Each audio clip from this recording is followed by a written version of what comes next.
Bismillahirrahmanirrahim. Alhamdulillahirabbil alamin. Sallallahu ala sayyidina Muhammad wa ahli baitihi thayyibin at-tahirin wa ashabihi al-mayamin al-muntajabin wa man tabi'ahum bi ihsanin ila qiyami yaumiddin.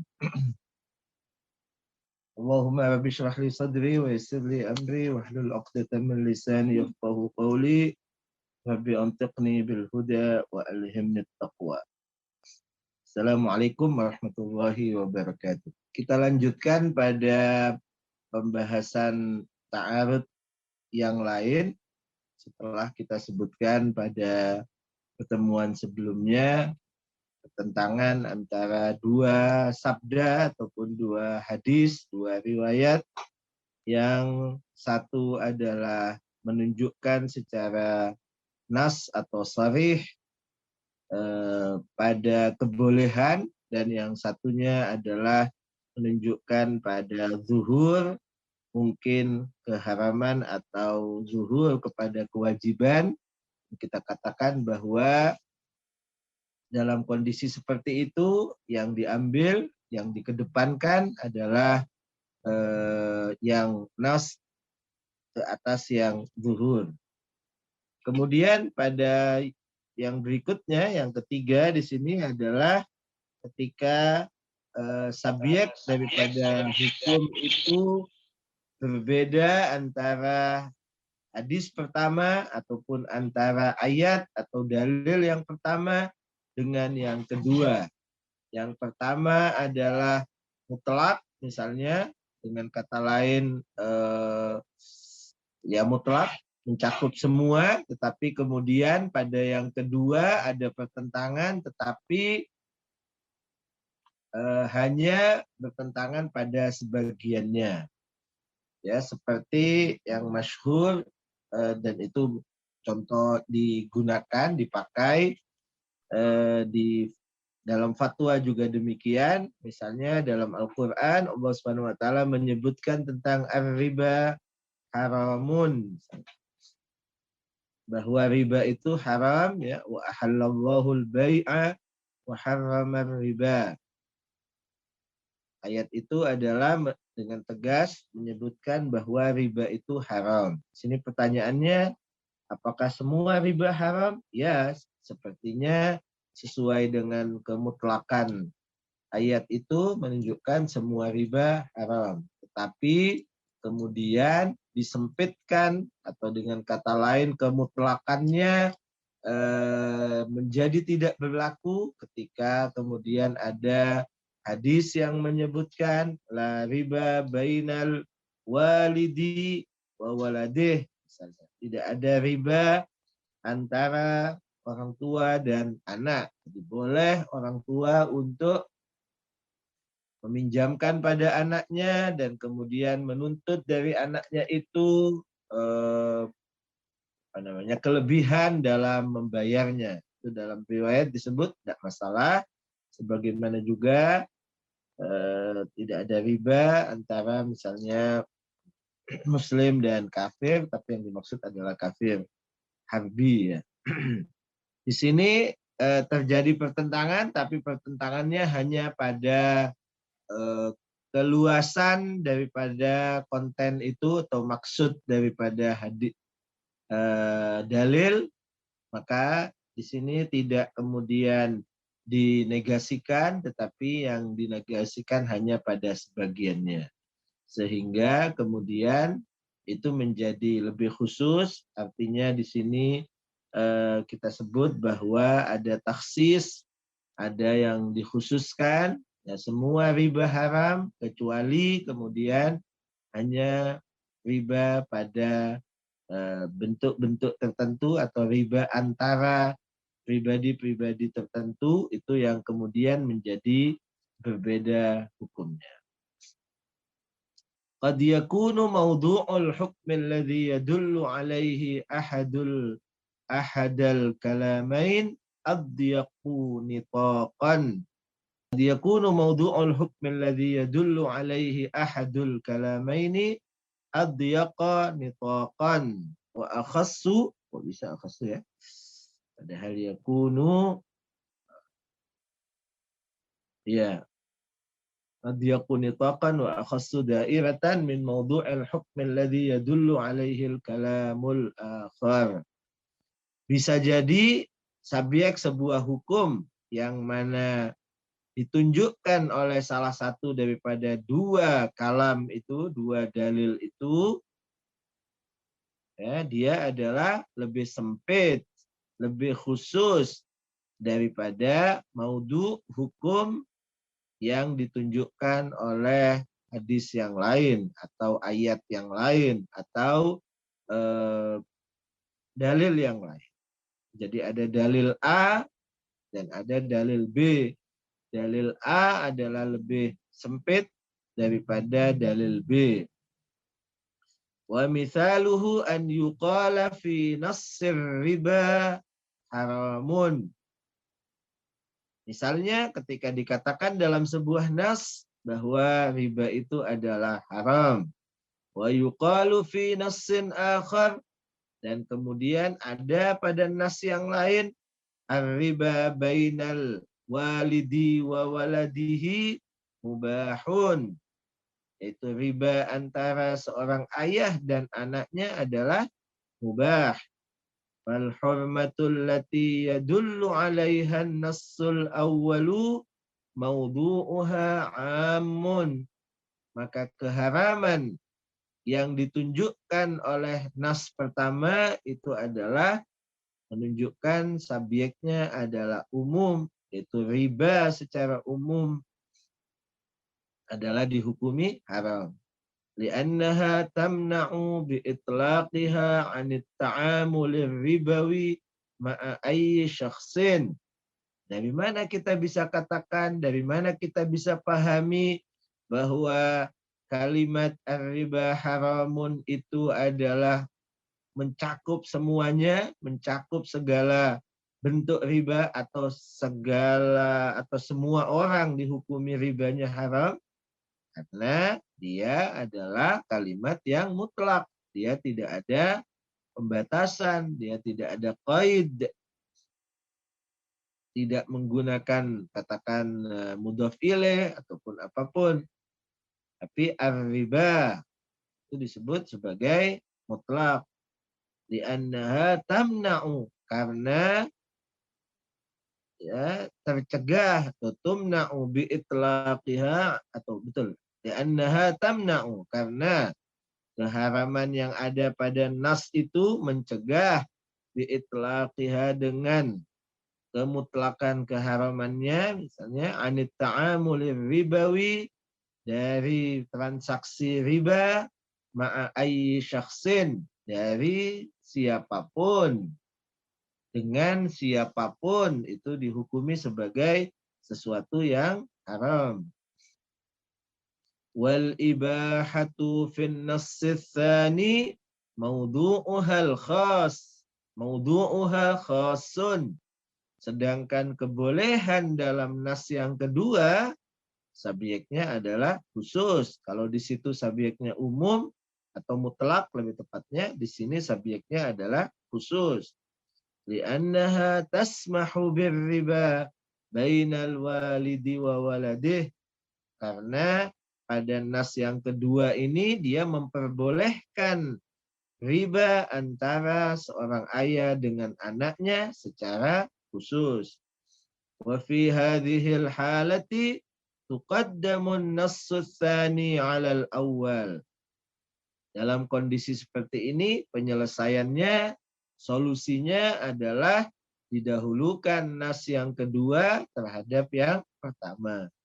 Nas yang kedua yang mengatakan boleh riba antara seorang ayah dengan anaknya itu adalah yang didahulukan. Artinya itu tidak kemudian kalah dengan keumuman yang pertama. Justru yang pertama, nas yang pertama dipersempit, kemutlakannya dipersempit, dikecualikan adanya kondisi yang kedua yang ada pada hadis kedua. Li'annahu yu'tabaru biwasfihi akhassu mawdu'an minal awwali qarinatan alaihi. Karena nas yang kedua itu adalah dianggap lebih sempit maudhu'nya dan dia adalah menjadi qarinah untuk yang pertama. Bidalili annal mutakallim law awsala kalamahu tsani bi kalamihil awwal faqala, dari mana kita bisa katakan bahwa yang kedua itu adalah qarinah, yaitu kalau disambung sebagai bukti bahwa yang kedua itu adalah qarinah untuk yang pertama. Indikasi yang kemudian akan menghilangkan kemutlakan yang pertama adalah ketika kita sambungkan dua hadis itu atau dua dalil itu. Maka akan muncul sebuah kalimat yang menyambungkannya, ar-riba fit ta'amuli ma'a ayyi syakhsin haramun la ba'sa bihi bainal walidi wa waladih. Atau misalnya illa, ya bisa. Riba itu adalah sesuatu yang haram dalam dilakukan oleh siapa saja kepada siapa saja. Kecuali atau tapi tidak masalah atau boleh kalau antara ayah dan anaknya. La abtalal khos. Maka khosnya itu membatalkan maf'ulal am wa zuhurahu fil umum. Khos yang ada pada kedua yang mengatakan tidak apa-apa itu boleh. Ar-riba bainal walidi wa waladihi mubahun. Itu adalah menghilangkan apa yang pada hadis pertama itu dipahami sebagai umum. Umum tentu bukan sebagai istilah di sini ya. Am yang mencakup mutlak dan am dengan istilah khusus. Karena kalau am itu yang menggunakan kata kullu, sementara itu tidak ada kullunya, bukan kullu riba haram. Tapi ar-riba haram mestinya lebih cocok untuk dikatakan kemutlakan. Walaupun mutlak itu juga maksudnya adalah umum dengan makna makna bebas ya, bukan makna spesifik, karena kalau makna spesifik am maksudnya adalah yang ada kata kullu jami'u itu baru disebut am. Ya, intinya bahwa pada yang kedua ketika khos maka khosnya menghilangkan al-am atau al-mutlak yang ada pada yang pertama.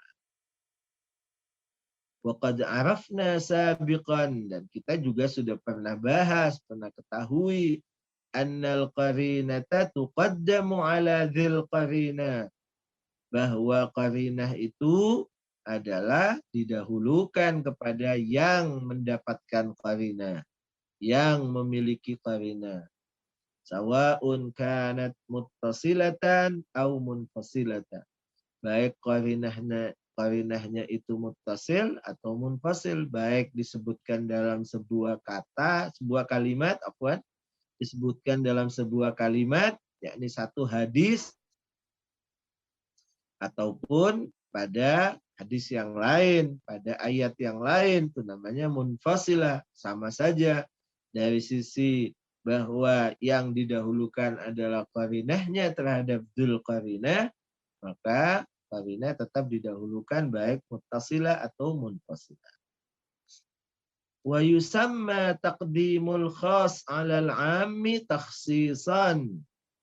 Sedangkan mendahulukan yang khusus terhadap yang umum itu disebut dengan takhsis. Ya, takhsisan lil 'am. Idza kana mawdu'uhu, idza kana umumuhu thabitan bi adatin min adawatil umum. Ya, ini yang lebih tepat istilahnya di sini, bahwa ketika ada khos yang didahulukan kepada am itu disebut dengan takhsison. Kapan ada am? Yaitu ketika ada kalimat yang didahului oleh kullu atau jami'u. Itu baru disebut dengan takhsis. Yang kedua itu disebut dengan pendahuluan khas kepada am itu disebut dengan takhsis. Wa yusamma taqdimul khassi 'alal am, dan dinamakan, disebut dalam istilah usul fikih, mendahulukan yang khusus kepada yang umum itu disebut dengan apa? Takhsis. Kapan? Ketika amnya menggunakan kata adawatul umum. Idza kana umumuhu sabitan bi adatin min adawatil umum. Ketika amnya itu bisa dipahami dengan adanya huruf alat yang menunjukkan kepada umum seperti kullu dan jami'u. Lainnya apa? Lainnya wa taqyidan. Istilah yang kedua adalah taqyid, bukan taksis. Untuk apa? Untuk mendahulukan yang khas ya atau yang muqayyad terhadap yang mutlak.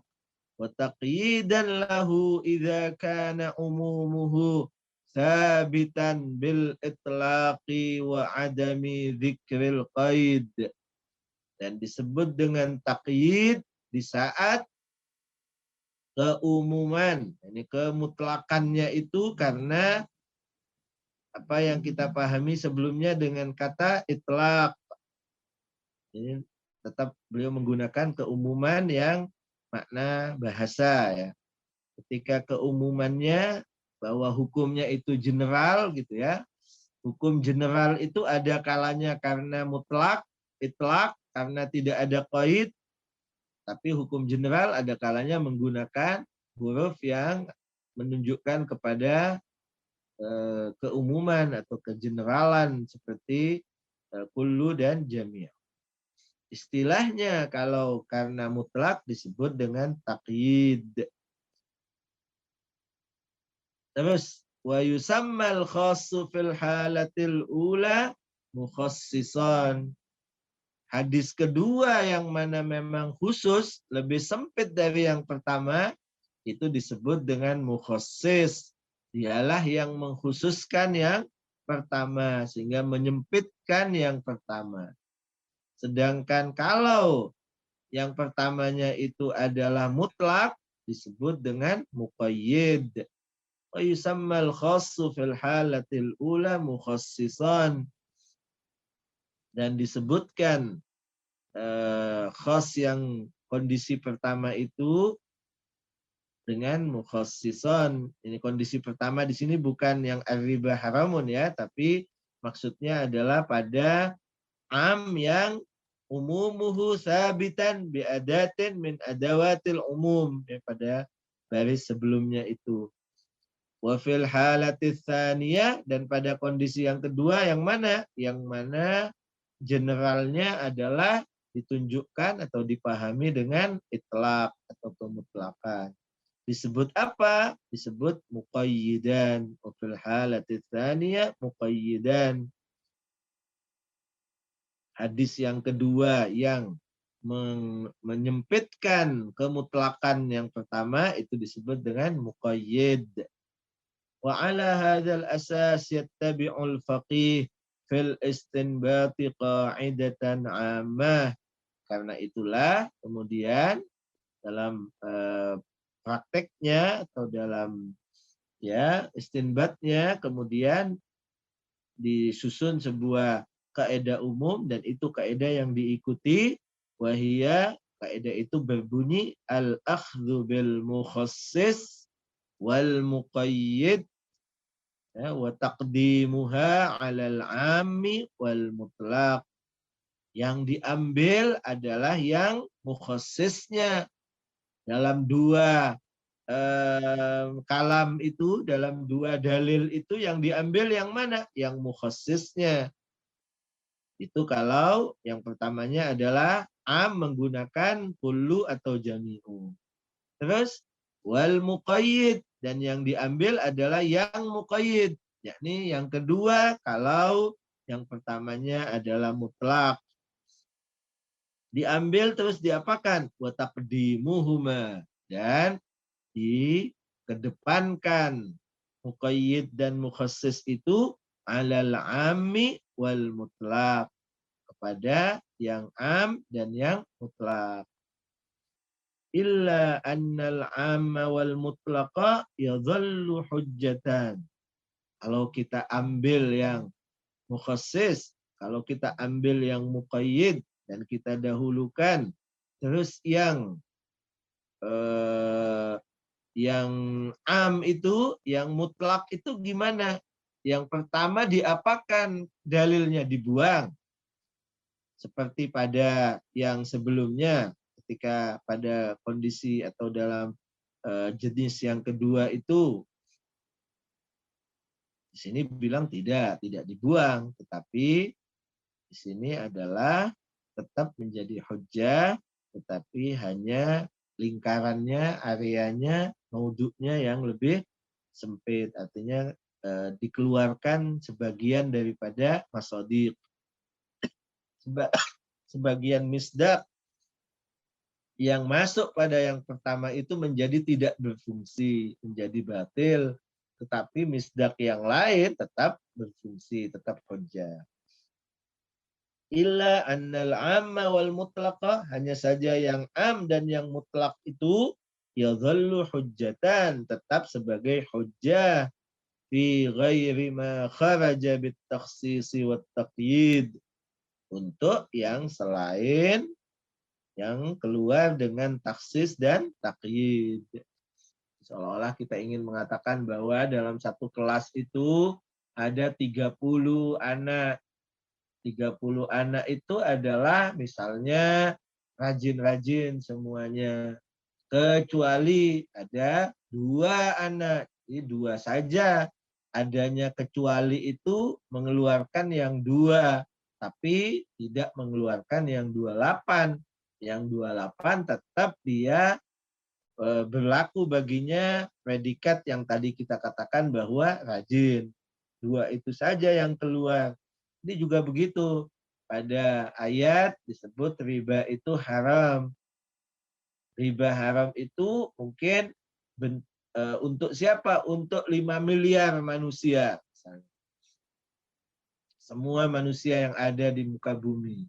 Tapi kemudian ada yang mukhassis, ada yang mengeluarkan, ada yang mentaksis bahwa antara ayah dan anaknya yang mungkin jumlahnya adalah katakan sekian persennya itu yang keluar, yang lainnya tetap berlaku. Idh la yajuzu raf'ul yadi 'anil hujjah. Kenapa kita tidak katakan bahwa ini bertentangan? Yang kedua bertentangan dengan yang pertama, maka yang kedua adalah diambil dan yang pertama dibuang? Nggak bisa. La yajuz, kita tidak boleh raf'ul yadi, mengangkat tangan kita, anil hujjah, daripada kehujjahan. Artinya kita tidak anggap hujjah. Illa bimiqdari ma taqumul hujjatu alal aqwa alal khilaf la aktsar. Hanya saja yang tidak boleh untuk kita angkat tangan kita daripada kehujjahan, yakni meninggalkan kehujjahan, kecuali sekadar yang memang ada hujjah untuk kemudian boleh kita angkat tangan kita. Dengan kata lain, ada hujjah yang mana dia adalah lebih kuat atau yang mana dia mempersempit. Itu saja yang kemudian hujjahnya gugur, kehujjahannya gugur, sementara yang lain kehujjahannya tidak gugur. Ini tentu adalah pandangan alal aqwa, menurut pandangan yang lebih kuat. Alal khilaf, masih ada pertentangan yang misalnya menyebutkan untuk kemudian tidak bisa begitu, tidak mungkin begitu, tetap saja bahwa dengan kata lain penyimpulannya tidak demikian.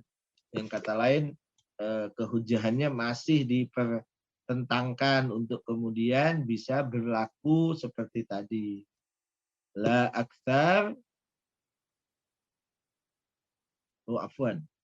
illa bimiqdari ma taqumul hujjatu 'alal aqwa 'alal khilaf la aktsar.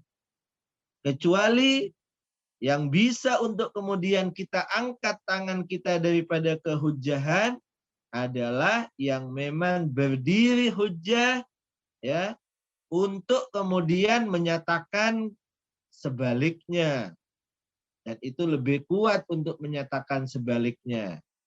La aksar, tidak lebih daripada itu. Jadi seperti yang saya contohkan, bahwa ketika kita katakan satu kelas 2A itu adalah katakan rajin dan itu ada 30, ya, maka hujjah daripada apa yang kita sampaikan, kalimat yang kita sampaikan, statement yang kita sampaikan bahwa anak 2A adalah rajin, itu adalah tertuju kepada 30 anak itu pada awalnya.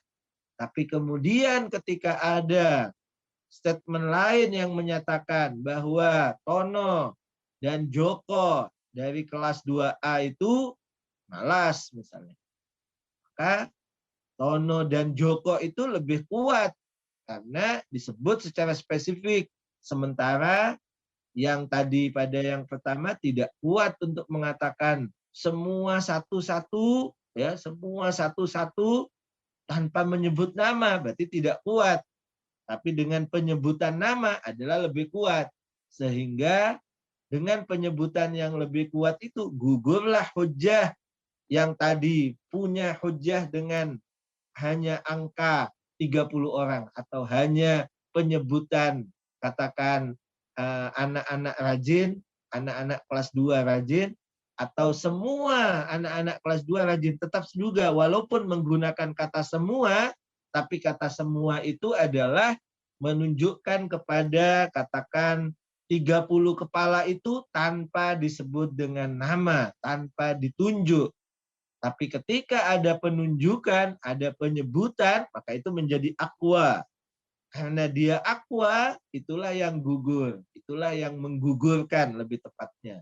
Menggugurkan dari hujjah yang pertama.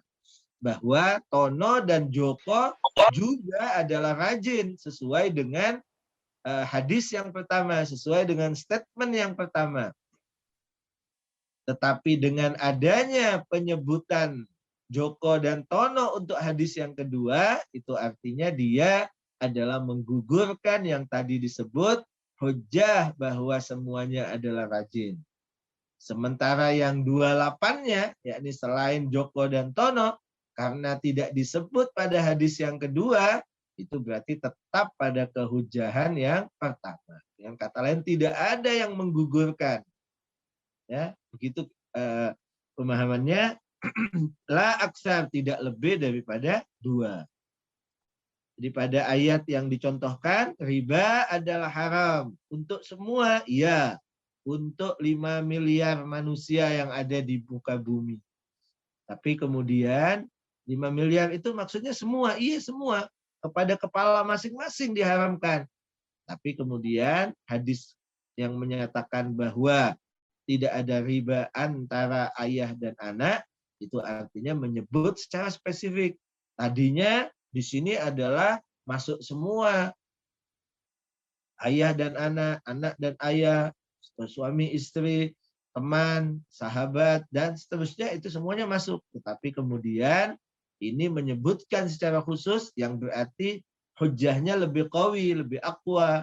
Dan itu menggugurkan yang tadi lebih lemah dalam artian karena tidak menyebut secara spesifik. Ya. Idla yajuzu raf'ul yadi 'anil hujjati, karena tidak boleh untuk mengangkat tangan kita daripada kehujahan, dengan kata lain meninggalkan kehujahan yang pertama, illa bimiqdari ma taqumul hujjah, kecuali sekadar, sebanyak, seluas, seukuran yang mana berdiri hujjah yang lebih kuat. Sehingga dia menggugurkan alal khilaf yang sebaliknya tadi. La aktar, tidak lebih daripada itu. Itu bentuk yang ketiga daripada sebuah ta'aruf. Insyaallah tidak ada masalah ya. Kita lanjut sedikit. وَقَدْ يَكُونُ أَحَدُ الْكَلَامَيْنِ دَالًّا عَلَى ثُبُوتِ حُكْمٍ لِمَوْضُوعٍ wal kalamul akhar yanfi dzalika fi halatin muayyanah binafyi dzalikal mawdu'.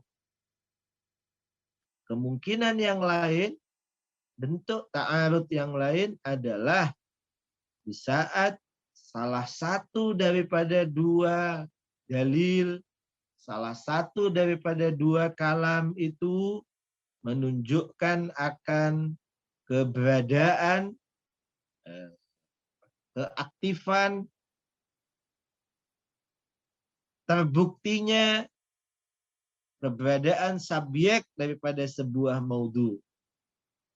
Wal kalamul akhar yanfi dzalika fi halatin muayyana.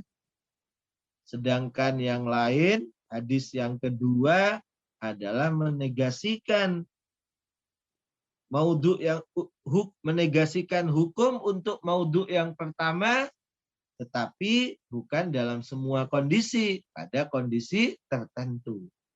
Jadi kalau yang ketiga tadi adalah perkecualiannya menggugurkan kepada sebagian daripada afrad, sebagian daripada masodiq, di sini yang dinegasikan adalah kondisi tertentu. Artinya pada yang pertama mencakup semua kondisi, tetapi kemudian yang kedua adalah memperkecualikan kondisi tertentu. Wa mithaluhu an yuqala fi kalamin. Sebagai contoh misalnya disebutkan dalam sebuah statement, yajibul hajju 'alal mustati'i. Wajib haji itu kepada yang sudah mustati'. Mustati' itu artinya apa? Saya punya uang untuk ongkos berangkat, saya punya uang untuk biaya di haji, saya punya uang untuk bekal di perjalanan, kemudian bekal untuk perjalanan pulang, gitu juga sesuatu yang bisa ditinggalkan untuk keluarga sampai kembali lagi. Itu namanya mustati sudah. Terus kalau saya punya itu semua, tapi saya punya utang masih. Atau kondisinya adalah bujang dan perlu kawin misalnya. Apakah kemudian istitoah karena sudah punya ongkos perjalanan, tiket pulang pergi dan biaya hotel di sana dan itu sudah cukup menjadikan kita mustati dalam semua kondisi, ataukah misalnya ada yang kondisi tertentu yang kemudian menjadi gugur, menjadi tidak wajib. Misalnya dikatakan wa yuqalu fi kalamin akhar al-madinu laisa mustati'an. Kalau misalnya ada statement lain bahwa seorang yang berhutang itu, masih punya utang itu, tidak dianggap mustati'. Wal kalamul awal yujibul hajja ala mawdu'in muhaddad wa huwal mustati'. Statement yang pertama itu adalah mewajibkan haji kepada sebuah subjek yang jelas, yaitu siapa? Mustati'. Kalau sudah masuk mustati', sudah dikategorikan mustati' dengan penjelasan seperti tadi, maka berarti haji sudah wajib. Itu mewajibkan haji kepada yang begini. Tetapi wal kalamu tsaniyan fi sifatal mustati' anil madin. Sedangkan pembicaraan yang kedua, statement yang kedua, atau hadis yang kedua misalnya, itu adalah menegasikan kondisi tertentu kepada seorang mustati, yaitu apa? Al-madin. Dengan kata lain menegasikan seorang yang madin itu, orang yang masih punya utang, dinegasikan sebagai mustati. Dia tidak bisa disebut mustati. Sifat istito'ah itu hilang darinya, gugur darinya. Ini juga sama, hampir sama dengan yang di atas. Tetap ada proses namanya menghilangkan sebagian daripada apa yang dicakup oleh yang pertama. Yang pertama mencakup semua, tapi kemudian yang kedua menegasikan satu dua afradnya, satu dua masadiknya, satu dua halat minal ahwal, ya. Maka dia dalam kondisi seperti ini sama, yang didahulukan adalah yang sempit itu, yang menegasikan itu, yang kedua itu. Fayu'khadhu bitsani wa yusamma hakiman wa yusamma dalilul awwalu mahkuman. Pada kondisi seperti ini yang diambil adalah yang kedua. Artinya bahwa orang yang punya utang itu tidak dianggap sebagai mustafid.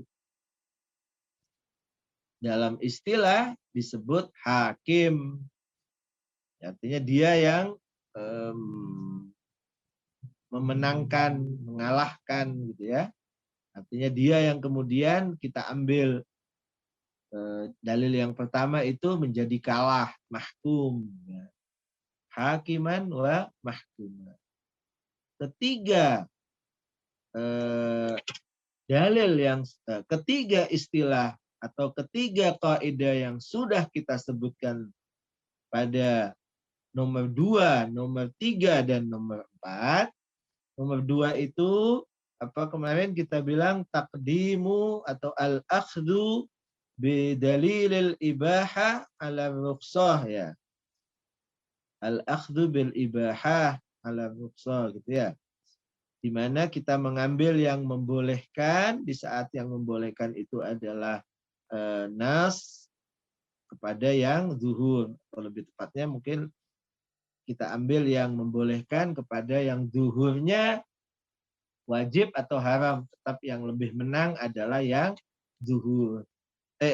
Yang nas, yang membolehkan.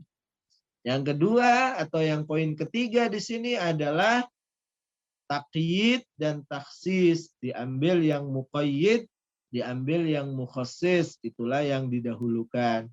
Yang keempat, diambil yang hakim terhadap mahkum. Semua itu disebut dengan al-jam'ul urfi, yaitu cara, metode yang dilakukan oleh uruf untuk menggabungkan dua statement yang dirasa ada pertentangan. Wa tusammal qawaidul lati iqtadat taqdim ahadid dalilain 'alal akhari, dan disebutkan tiga kaidah yang menuntut mendahulukan salah satu dua dalil terhadap yang lain fi hadhil faqrah wal faqratain sabiqatain, dalam nomor ini, alinea ini yang terakhir, yang nomor 4, dan begitu juga pada dua nomor sebelumnya. Disebut apa? Biqawaidil jam'il urfi, yaitu metode mengumpulkan secara uruf, metode uruf dalam mengumpulkan, ya, qawaid al-jam'il urfi. Jadi hakim didahulukan terhadap mahkum, mukhassis atau muqayyid didahulukan terhadap am dan mutlak, kemudian al-ibahah didahulukan terhadap al-wujub dan hurmah, tapi dengan catatan bahwa wujub dan hurmahnya adalah masih zuhur, sedangkan ibahahnya adalah nas.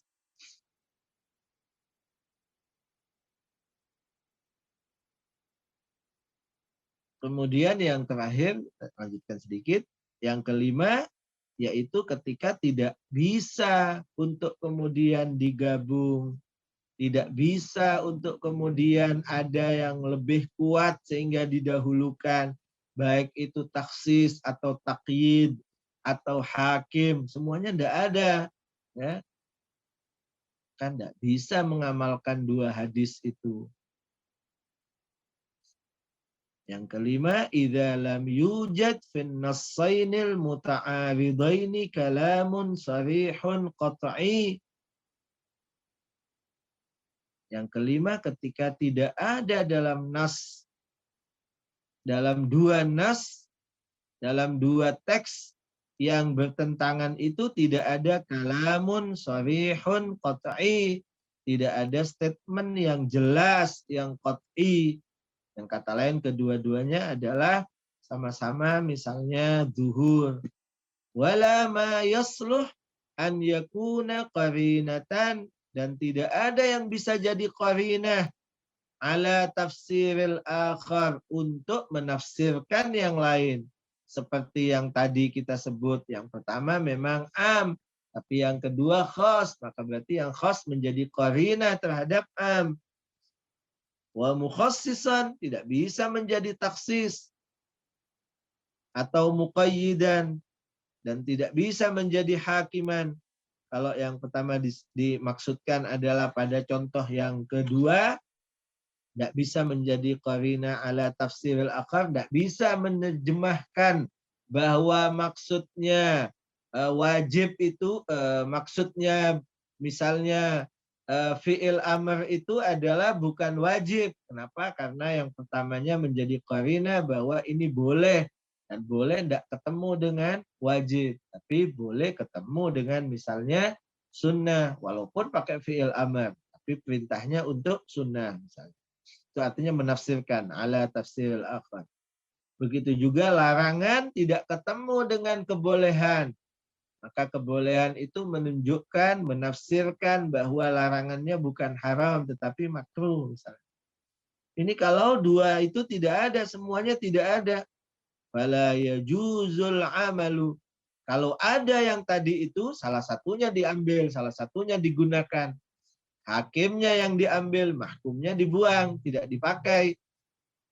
Atau misalnya muqayyidnya, mukhassisnya yang diambil, sedangkan am dan khosnya dipersempit. Am dan mutlaknya dipersempit.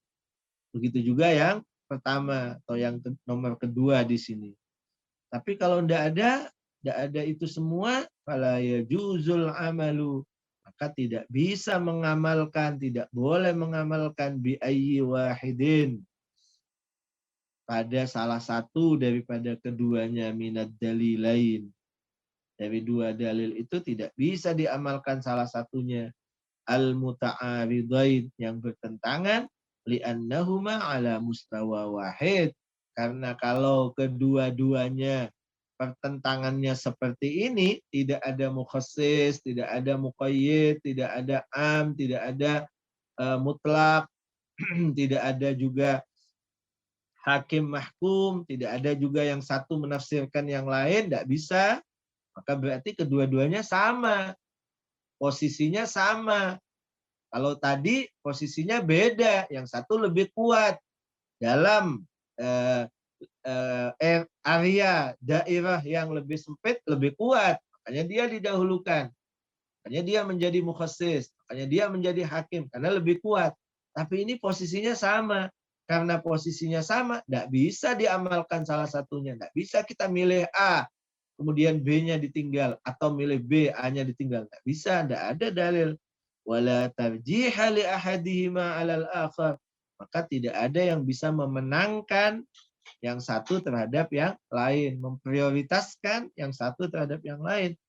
Maka tidak bisa diamalkan kedua-duanya. Dengan kata lain, di sini sepertinya beliau mengambil kepada pandangan yang kedua-duanya menjadi gugur, yang disebut dengan idza ta'arada tasaqata, dua dalil yang sama-sama kuat posisinya, tidak ada yang lebih lemah dan bertentangan, maka kedua-duanya gugur, tidak bisa diamalkan pada kedua-duanya karena bertentangan, tidak bisa diamalkan salah satunya karena tidak ada yang bisa kita tentukan yang mana yang mau diambil. Karena kedua-duanya posisinya sama. Mengambil A, pertanyaannya kenapa bukan B yang diambil? mengambil B, kenapa bukan A yang diambil? Alhamdulillahirabbil alamin.